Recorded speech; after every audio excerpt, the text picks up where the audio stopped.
Police നീക്കങ്ങൾ അറിയിക്കാൻ WhatsApp group. Police വാഹനങ്ങളുടെ സഞ്ചാരപാത അറിയിക്കാൻ ക്രിമിനൽ സംഘത്തിന്റെ ഫാമിലി എന്ന പേരിൽ ഒരു വാട്സാപ്പ് ഗ്രൂപ്പ് കാസർഗോഡ്. ലഹരി സംഘാംഗങ്ങൾ അടക്കമാണ് ഈ ഗ്രൂപ്പ് നിയന്ത്രിക്കുന്നത്. 19 പേർക്കെതിരെ പോലീസ് കേസെടുത്തിട്ടുണ്ട്.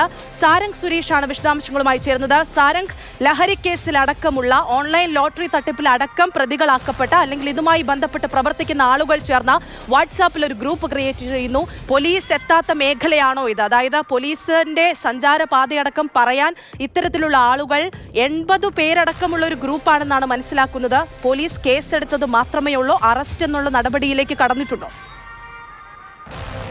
മുൻപും നിരവധി തവണയായി നമ്മൾ പറയുന്ന കാര്യമാണ്. കാസർഗോഡ് മലയോരം പോലീസ് സ്റ്റേഷനിൽ രജിസ്റ്റർ ചെയ്യപ്പെടുന്ന കേസുകൾ വളരെ ചുരുക്കമാണ് എന്ന് നിരന്തരമായി പറയുന്ന ഒരു കാര്യമാണ്. അതൊരു പക്ഷേ പോലീസിന്റെ നേട്ടമായൊക്കെ തന്നെ പറയുന്ന സമയത്ത് അതിന് സമാന്തരമായി തന്നെ വലിയ തോതിൽ ലഹരി മാഫിയ ആ ഭാഗത്ത് പിടിമുറക്കുന്ന തോതിലുള്ള നിരവധിയായ പരാതികളും അതേസമയം ഉയർന്നു വരാറുണ്ടായിരുന്നു.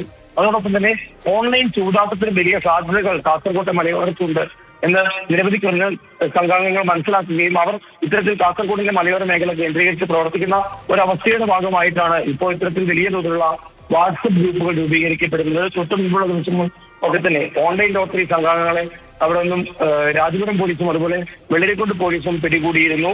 തുടർന്ന് നടത്തിയ പരിശോധനയിലാണ് ഇത്തരത്തിൽ വലിയ തോതിലുള്ള മുൻപും നിരവധിയായ ക്രിമിനൽ പ്രവർത്തനങ്ങൾ ഏർപ്പെട്ടിട്ടുള്ള ആളുകൾ അടക്കം അഡ്മിന്മാരായിട്ടുള്ള ഫാമിലി എന്ന പേരിലുള്ള ഒരു വാട്സപ്പ് ഗ്രൂപ്പ് കണ്ടെത്തുന്നത്.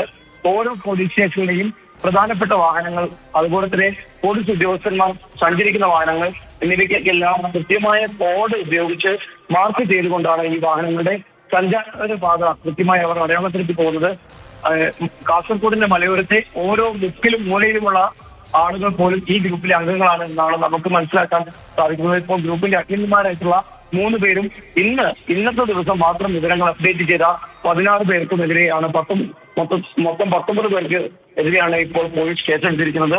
ഇനി കൂടുതൽ അന്വേഷണം നടക്കുന്ന സമയത്തായിരിക്കും പക്ഷേ ഈ ഒരു ഗ്രൂപ്പിന്റെ വ്യാപ്തിയെ കുറിച്ചുള്ള കൂടുതൽ വിശദാംശങ്ങൾ പുറത്തു വരാനിരിക്കുന്നത്. അനശ്വര.